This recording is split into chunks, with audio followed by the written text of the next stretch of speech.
ಇಟ್ಟರೆ ಸಗಣಿಯಾದೆ, ತಟ್ಟಿದರೆ ಕುರುಳಾದೆ, ಸುಟ್ಟರೆ ನೊಸಲಿಗೆ ವಿಭೂತಿಯಾದೆ, ತಟ್ಟದೆ ಹಾಕಿದರೆ ಮೇಲು ಗೊಬ್ಬರವಾದೆ, ಹಾಲಾದೆ ಕರೆದರೆ ಮೊಸರಾದೆ ಹೆತ್ತರೆ, ಮೇಲೆ ಕೆನೆಗೆಡದರೆ ಬೆಣ್ಣೆಯಾದೆ, ಮೇಲಾದೆ ತುಪ್ಪವು ಕಾಸಿದರೆ, ಉಳುವೆನ ಭೂಮಿಯನು ಹೊರುವೆನ ಹೇರನ್ನು, ತುಳಿದು ಕಡ್ಡಿಯನ ವಿಂಗಡಿಸುವೆ, ಕಳಪೆಯಾಗಿಹ ನೆಲವ ನಗುವ ತೋಪನು ಮಾಡ್ಪೆ, ನೀನಾರಿಗಾದಿಯೋ ಎಲೆಮಾನವ, ಹರಿಹರಿ ಗೋವು ನಾನು.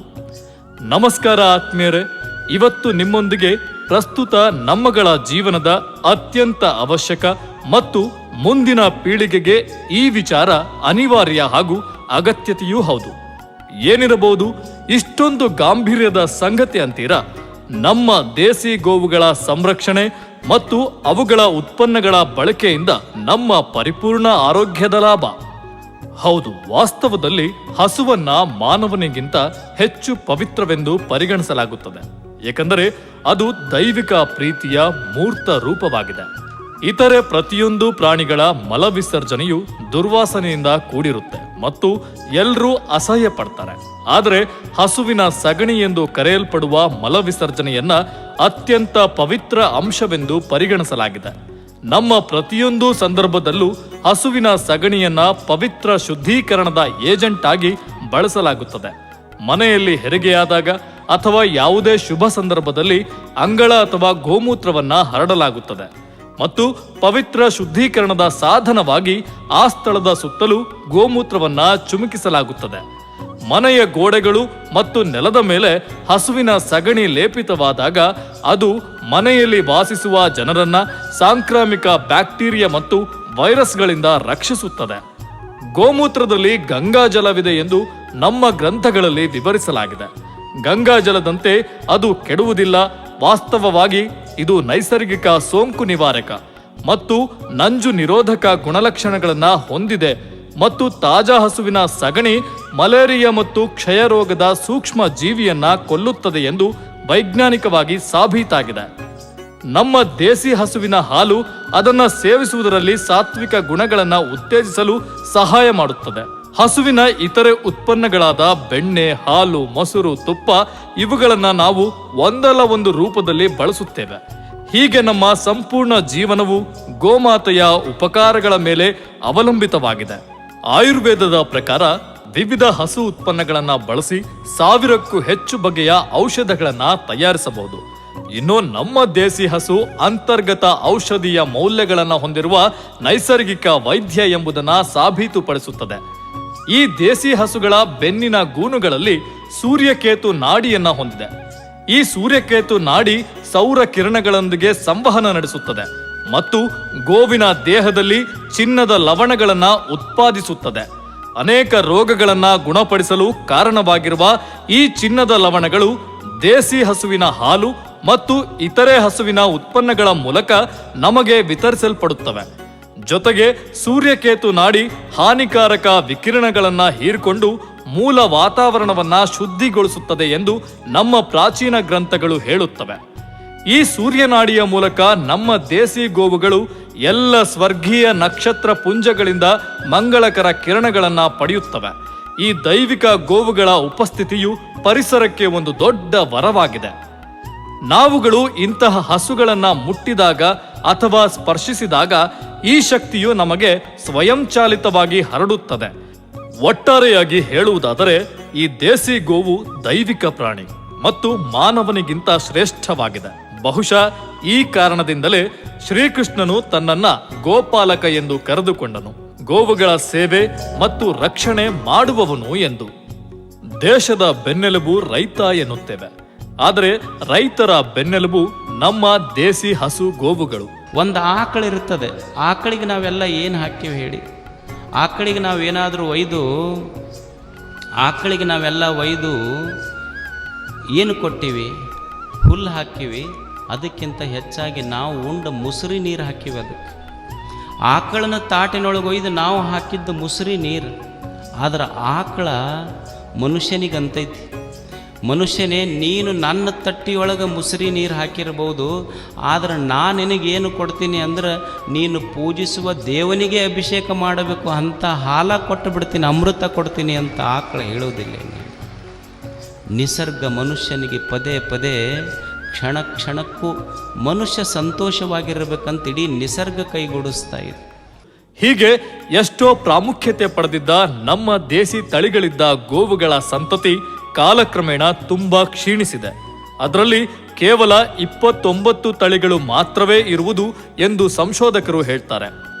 ಇಂತಹ ದೇಸಿ ಗೋವುಗಳ ಸಂರಕ್ಷಣೆ ಜೊತೆಗೆ ರೈತರಿಗೆ ಆಶಾದಾಯಕವಾಗಿ ಮತ್ತು ಅವರು ಆರ್ಥಿಕವಾಗಿ ಸದೃಢವಾಗುವ ಇಂಗಿತಕ್ಕೆ ಪುಷ್ಟಿ ನೀಡುತ್ತಿರುವ ಪ್ರಕೃತಿಯ ಜೊತೆಗೆ ಒಡನಾಡಿಯಾಗಿರುವ ಮತ್ತು 450ಕ್ಕೂ ಹೆಚ್ಚು ದೇಸಿ ಹಸುಗಳನ್ನು ಸಂರಕ್ಷಿಸುತ್ತಾ ಮತ್ತು ದೇಸಿ ಗೋವುಗಳ ಉತ್ಪನ್ನಗಳಿಂದ ಸ್ವಾಸ್ಥ್ಯ ಆರೋಗ್ಯ ಸಮಾಜದ ನಿರ್ಮಾಣಕ್ಕೆ ಪಣ ತೊಟ್ಟಿರುವ ಚಾಂದ್ ಬಾಷಾ ಅವರ ಕುರಿತು ಹಲವು ಸ್ವಾರಸ್ಯಕರ ವಿಚಾರಗಳನ್ನ ತಿಳಿಯೋಣ ಆತ್ಮೀಯರೇ.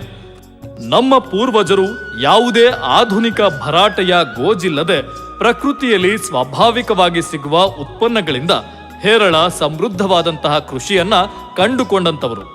ಜೊತೆಗೆ ದೇಸಿ ಗೋವುಗಳನ್ನ ಮನೆ ಮಂದಿಯಂತೆ ಸಾಕಿ ಸಲುವಿ ಪೂಜಿಸುತ್ತಾ ಆರಾಧಿಸಿ ಅದರಿಂದ ಬರುವ ಉತ್ಪನ್ನಗಳನ್ನ ಸೇವಿಸಿ ಬಳಸಿದ್ದರಿಂದ ಅದ್ಭುತವಾದಂತಹ ಆರೋಗ್ಯವನ್ನ ಕಂಡಂತವರು.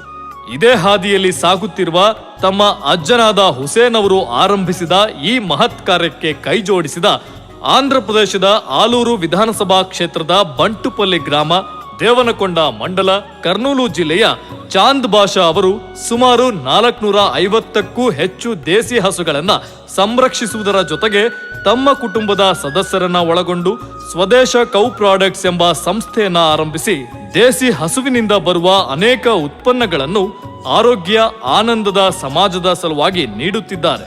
ఈ గో సంతతి అనేది మా తాతగారు అంటే వచ్చింది మాకు. అంటే మా తాతగారు ఇచ్చినటువంటి గోనిది ఇది. తర్వాత మా నాన్న వాళ్ళు వీటిని పోషించారు. తర్వాత నేను పంచగవ్య ఆయుర్వేదిక్ చేసిన తర్వాత ఈ 10 సంవత్సరాల నుండి మనం గో ఉత్పత్తులు హెల్త్ పర్పస్ అండ్ అగ్రికల్చర్ పర్పస్గా తయారు చేసుకుంటూ ప్రతి సంవత్సరం డెవలప్ చేసుకుంటూ వస్తున్నామండి. ಅದರಲ್ಲಿ ಮುಖ್ಯವಾಗಿ ಬೆಳಗ್ಗೆ ಬ್ರಾಹ್ಮಿ ಮುಹೂರ್ತದಲ್ಲಿ ದೇಸಿ ಹಸುವಿನ ಗೋಮೂತ್ರವನ್ನ ಸಂಗ್ರಹಿಸಿ ಇದರಿಂದ ವಿವಿಧ ಬಗೆಯ ಆರ್ಕನ್ನ ತಯಾರಿಸುತ್ತಾರೆ. ಜೊತೆಗೆ ಇತರೆ ಉತ್ಪನ್ನಗಳಾದ ಅಗರಬತ್ತಿ, ದಂತಪುಡಿ, phenyl, dish wash powder, pain relief oil, ಘನ ಜೀವಾಮೃತ, ವಿಶೇಷವಾಗಿ ಭೂಮಿಯ ಹಾಗೂ ಮಣ್ಣಿನ ಸತ್ವವನ್ನ ಕಾಪಾಡುವ ಹಿತದೃಷ್ಟಿಯಿಂದ ಉತ್ತಮ ಬೆಳೆಯ ಇಳುವರಿಗಾಗಿ ದೇಸಿ ಹಸುವಿನ ಉತ್ಪನ್ನಗಳು ಹಾಗೂ ಇತರೆ ವಿವಿಧ ಬಗೆಯ ಗಿಡಮೂಲಿಕೆಗಳಿಂದ ಇವರೇ ತಯಾರಿಸಿದ ರಾಮಬಾಣ ಪ್ರಕೃತಿ ಕಷಾಯ నైసర్గిక వ్యవసాయಕ್ಕೆ సావయవ కృషిಗೆ ಹೇಳಿ ಮಾಡಿಸಿರುವಂತದ್ದು. సార్ దగ్గర మేము గత 3 సంవత్సరాల నుంచి వ్యవసాయం సంబంధించింది ప్రోడక్ట్ తీసుకుపోయి కషాయాలతో వాడుతున్నాం సార్. రాంబాణము, త్రిశూలు పౌడర్ ఇస్తాడు సార్. 3 అవుట్లు కొడతాం సార్. మిర్చికి, కాటన్కి అన్నిటికి కొడతాం సార్. ప్రతి దానికి సార్ గ్రోత్, చెట్టు గ్రోత్ కానీ చీడపీడలు రాకుండా సహకరిస్తుంది సార్ రాంబాణం. త్రిశూలు ఇప్పుడు రకరకాల ఇప్పుడు కెమికల్ కొట్టి అవి ట్రిప్స్ అవి వచ్చినాయి కదా సార్, ఆ ట్రిప్స్ను అవాయిడ్ చేసేకి పనిచేస్తున్నాయి సార్. ಇವರುಗಳು ತುಂಬಾ ಪಾವಿತ್ರತೆಯಿಂದ ತಯಾರಿಸಿದ ಸಗಣಿಯ ಕುಳ್ಳುಗಳು ಅಂದ್ರೆ ಕೌಡಂಕ್ ಅಂತ ನಾವೇನ್ ಕರಿತೇವೆ, ಇದು ನಮ್ಮ ಆರಾಧನಾ ಭಾಗವಾದ ಹೋಮ ಹವನಗಳಿಗೆ ತುಂಬಾ ಪ್ರಾಶಸ್ತ್ಯವಾದದ್ದು. ಇನ್ನು ಇವರ ಬ್ರಹ್ಮ ಮುಹೂರ್ತ ಗೋದಾನ ಆರ್ಕ್ನಿಂದ ಅನೇಕ ನೂರಾರು ಬಗೆಯ ಕಾಯಿಲೆಗಳಿಗೆ ಮುಕ್ತಿ ನೀಡಬಹುದು. నా పేరు సుబ్బారెడ్డి. మా సొంత ఊరు కోయిలగుంట మండలం గులదుర్తి గ్రామం, కర్నూలు జిల్లా. నేను ఇదే బ్రహ్మ ముహూర్త నెల నుంచి వాడుతున్నాను. నాకు స్టమక్ ఉండే ముందరికి వచ్చిండే కొద్దిగా తగ్గిపోయింది. ఆల్రెడీ నేను 60 kgs ఉంటే ఇప్పుడు 4 kgs తగ్గినాను 1 monthకి. నాకు ఇప్పుడు ఆరోగ్యం బాగుంది. మలబద్ధకం 90% తగ్గిపోయింది 1 monthకే. ఇంకోటి నాకు ఆస్తమా ఉంది కొద్దిగా, అది కూడా ఇప్పుడు 90% తగ్గిపోయింది. నేను నడవాలంటే అంత కష్టంగా ఉంటుండే, ఇప్పుడు బాగా నడుస్తున్నాను. ఆయాసం తగ్గిపోయింది. ప్రతి ఒక్కరు ఎవరైనా వాడచ్చు. మా ఫ్రెండ్ పరిచయం చేపించినాడు చాంద్ భాషన్ అని. అన్న దగ్గర ఇట్లా ఉన్నాయి హెల్త్ పర్పస్ ప్రోడక్ట్స్ వాడు అని చెప్పారు. అన్నని కలిసి తీసుకొని వాడా. ఒక 4 months రెగ్యులర్ వాడాను. చాలా వరకు హెల్త్ ప్రోడక్ట్స్ అయితే చిన్న డిసీజ్ వచ్చినా కూడా ఒక మూత తాగినా కూడా ఏదో ఒక రకంగా రికవర్ అవుతున్నారన్నమాట. అంటే ఈ గోవు యొక్క గొప్పతనం ఏంటంటే, ఏదైతే మనము బయట నుండి ప్రోడక్ట్స్ తింటున్నామో, బయట ప్రోడక్ట్స్ అవి వాడడం వల్ల మనకి సైడ్ ఎఫెక్ట్స్ ఎక్కువ వస్తున్నాయి.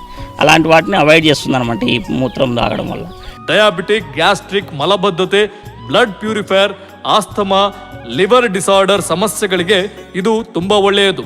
ಇದರಲ್ಲಿ ಮುಂದುವರೆದು ಬ್ರಹ್ಮ ಮುಹೂರ್ತ ಅಮೃತ ಬಳ್ಳಿ ಗೋದಾನ್ ಆರ್ಕ್, ಬ್ರಹ್ಮ ಮುಹೂರ್ತ ತುಳಸಿ ಇಲಾಚಿ ಆರ್ಕ್, ಬ್ರಹ್ಮ ಮುಹೂರ್ತ ಪಾರಿಜಾತ ನೆರಗುಂದಿ ಗೋದಾನ್ ಆರ್ಕ್ಗಳು ಲಭ್ಯವಿದೆ. ಇವರ ಆರೋಗ್ಯಕರ ಉತ್ಪನ್ನಗಳಿಗೆ ತುಂಬಾ ಬೇಡಿಕೆ ಇದೆ. ದಿನನಿತ್ಯ ಇವರು ತಯಾರಿಸಿದ ದೇಸಿ ಗೋವುಗಳ ವಿವಿಧ ಉತ್ಪನ್ನಗಳಿಗೆ ಕರ್ನಾಟಕ, ಆಂಧ್ರ ಪ್ರದೇಶ, ತೆಲಂಗಾಣ, ಮಹಾರಾಷ್ಟ್ರ ರಾಜ್ಯಗಳು ಸೇರಿದಂತೆ ದೇಶ విదేశಗಳಲ್ಲೂ ಇವರ సంతృప్త గ్రాహకరిದ್ದಾರೆ. 30 కోట్ల మంది జనాభా ఉండేవాళ్ళు. ఆ రోజు ఎంత ఉండేది? గో సంతతి 120 కోట్ల గోవులు ఉండేవి. అంటే సగటున ఒక తలకి 4 ఆవులు ఉండేవి. ఈరోజు 138 కోట్ల మంది జనాభా 10 కోట్ల ఆవులు. ఏంటంటే మన భవిష్యత్తు అటుపోతుంది. ಇನ್ನು ಚಾಂದ್ ಬಾಷ್ ಅವರ ಗೋ ಸೇವೆಗೆ ಅನೇಕ ಹಿರಿಯರು ಗಣ್ಯರು ಪ್ರಶಂಸಿಸಿದ್ದಾರೆ.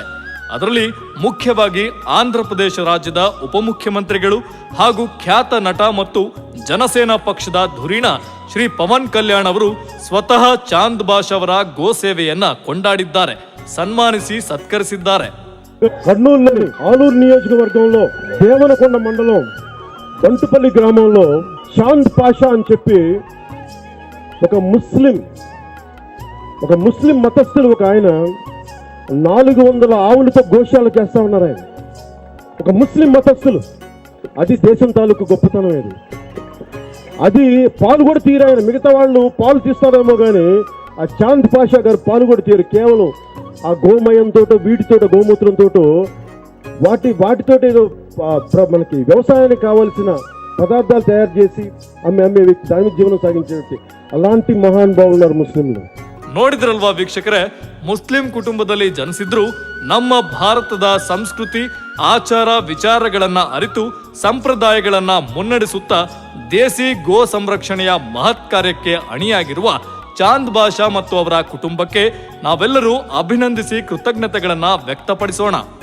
ಸ್ನೇಹಿತರೆ, ಭಾರತದಲ್ಲಿರುವ ಜನಸಂಖ್ಯೆ 140 ಕೋಟಿಗೂ ಅಧಿಕ. ಆದರೆ ಒಂದು ಅಂದಾಜಿನ ಪ್ರಕಾರ ಭಾರತದಲ್ಲಿರುವ ಗೋವಿನ ಸಂಖ್ಯೆ 6 ಕೋಟಿ ಮಾತ್ರ. ನೀವೇ ನಿರ್ಧರಿಸಿ. ನಮ್ಮ ಭೂಮಿಯನ್ನ ಉಳಿಸುವ ಸಲುವಾಗಿ ನಮ್ಮ ಪ್ರತಿಯೊಂದು ಮನೆಯಲ್ಲಿ ಕನಿಷ್ಠ 1-2 ಹಸುಗಳನ್ನ ಸಾಕಲು ನಾವೆಲ್ಲರೂ ಒಗ್ಗಟ್ಟಿನಿಂದ ಪ್ರತಿಜ್ಞೆ ಮಾಡೋಣ ಮತ್ತು ಪ್ರಾಕೃತಿಕ ನೈಸರ್ಗಿಕ ಕೃಷಿಗೆ ಒತ್ತು ನೀಡೋಣ. ಜೈ ಗೋಮಾತಾ. We have only one earth. Let us care it and share it for our better future. ನಮಸ್ಕಾರ.